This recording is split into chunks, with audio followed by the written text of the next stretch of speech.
김한규 의원님, 황정화 의원님까지 질의하신 후에 만찬을 위해 정의하도록 하겠습니다. 그럼 제주시의회 출신 존경하는 더불어민주당 김한규 의원님 질의해 주시기 바랍니다.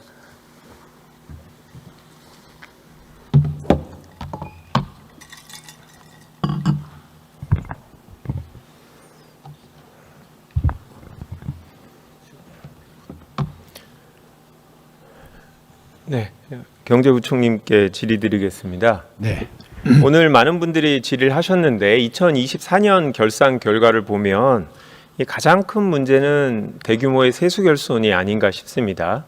결손 자체도 문제고 이걸 어떻게 해결했느냐 이 부분에 대해서 저는 문제의식을 갖고 있는데요. 네네. 2024년의 경우에는 30조 8천억, 23년의 경우에는 56조 4천억, 2년 연속 초유의 세수 결손이 발생을 했는데 오늘 논의를 들어보면 이제 세수 자체가 감소되는 문제와 세수 결손 얘기가 이제 섞여 있는데 좀 별개잖아요. 예를 들어서 법인세율이 낮아져서 예년보다 세수가 줄어든 건 그거는 이제 뭐 조세 체계 자체의 문제이기 때문에 충분히 예측이 됐던 건데 문제는 세율이 낮아지는 거를 고려해서 예측을 했는데 그 예측이 틀린 게 세수 부족 아니겠습니까?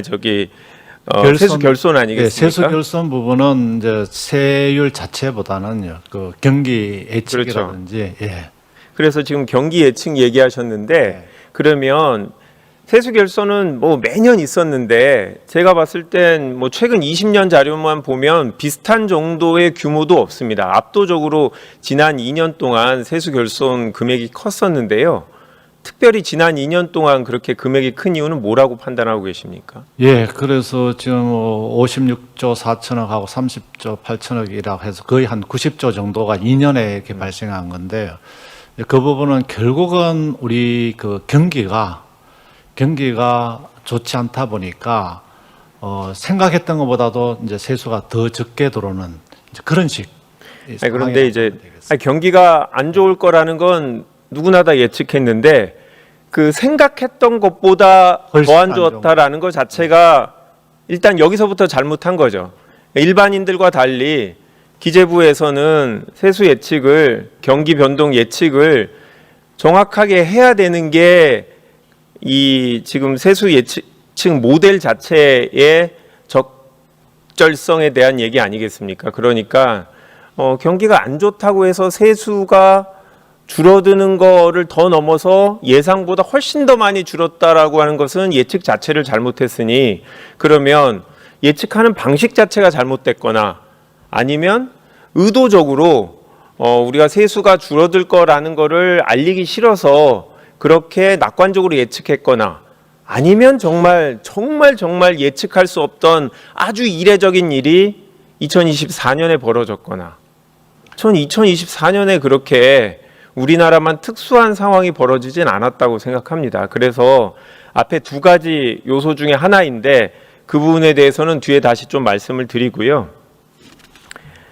그러면 우리가 세금이 작년도에 그러면 30조 넘게 줄어들었다는 건데 국가 부채는 결국 얼마나 늘어나게 됐습니까? 그 세수가 줄어든 것보다도 이제 국가 부채는 적게 늘어났습니다. 왜 그러냐 하면은 이 줄어든 세수에 대응하기 위해서 이제 기금의 여유자원을 많이 사용을 했었고요.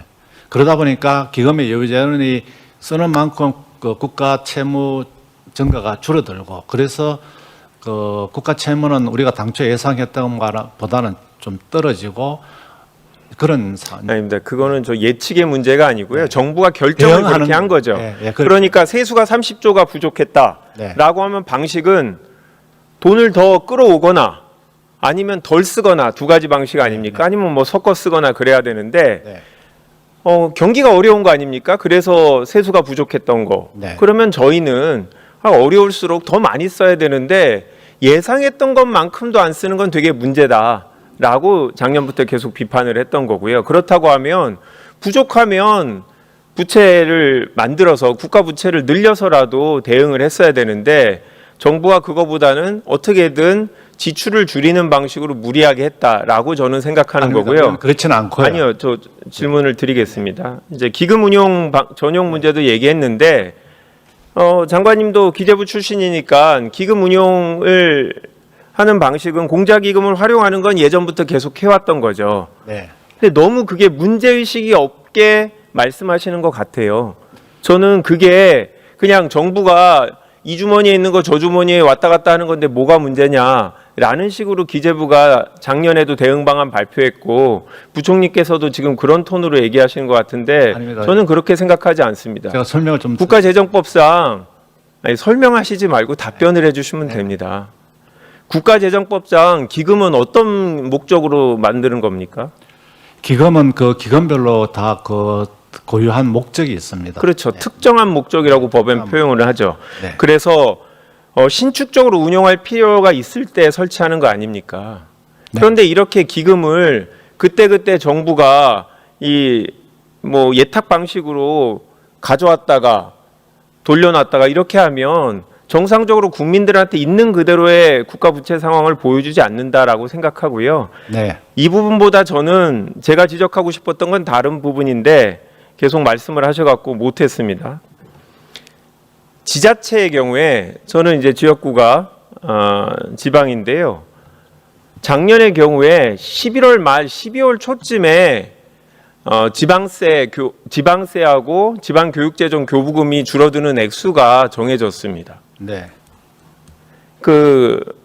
아시겠지만 작년하고 재작년은 줄어드는 방식이 달랐는데 어떤 방식으로 줄어드는 금액을 산정했는지 설명해 주시겠습니까? 그러니까 내국세가 줄어들면은요 교부금이 줄어듭니다. 그게 10조 정도 줄어들었고요. 네, 그러면은 네. 원래 약 20% 정도씩 아닙니까? 내국세. 그러면 그 비율대로 줄어든 겁니까? 네, 그 비율만큼 줄이려면 10조를 줄여야 되는데요. 3조 5천억 원 주고 6조 5천억 원은 이제 계획대로 줄인 겁니다. 그러니까요. 네. 그게 딱 산정된 방식에 따라서 내국세 20% 정도씩을 배정하는 게 아니라 정부가 재량을 갖고 그냥 이 정도는 주고 이 정도는 안 준다라고 결정을 한 거 아닙니까? 네. 그거를 작년 말에 해준 거 아닙니까? 11월 말에서 12월 초에. 예, 재원 그렇게 되면 갑자기 줄어드는 지방정부는 또 지방교육청은 어떻게 해야 됩니까? 그런데 의원님 그 부분은 내국세가 줄어들면 당연히 줄여야 되는데 중앙정부 차원에서 3조 5천 원 주고 6조 5천 원만 감했기 때문에 중앙정부 차원에서는 지방의 사정을 고려했다 이렇게 보셔야 됩니다. 아니 그거는 기본적으로 정부가 세수 예측을 잘못한 부분은 딱 빼놓고 얘기하시는 거예요. 원제 자체는 세수 예측에 있는 거 아닙니까? 처음부터 세수 예측을 그렇게 했으면 지방도 그에 맞게 살림을 꾸렸습니다. 그런데 정부가 우리가 이만큼 벌 것 같으니까 너네한테도 이만큼 주겠다고 했는데 그 예측이 잘못돼서 그러면 정부가 어떤 방안을 취할지 결정하기 전까지는 지방은 11월 말까지 12월 초까지 지방채를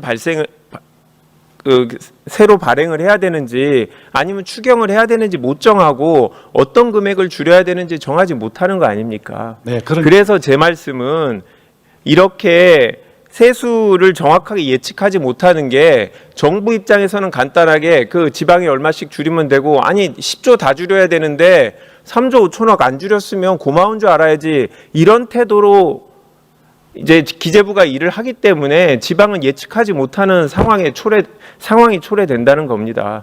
그리고 지방은 그의 이미 내년도 예산을 보통 지방위에서 논의를 하는데 이 정부 예산이 12월 초까지 되지 않고 12월 말까지 결정되는 경우도 많지 않습니까? 그러면 그거에 맞춰서 또 뒤늦게 지방세 국비 비율 맞추려고 또 다시 또 추경을 하지 않습니까? 이런 문제를 이 지방이 실제적으로 이런 정부의 세수 예측으로 인해서 어떻게 도미노 연쇄 효과로 피해를 보는지 이런 부분은 좀 인식하셨으면 좋겠다라는 네. 말씀을 드립니다.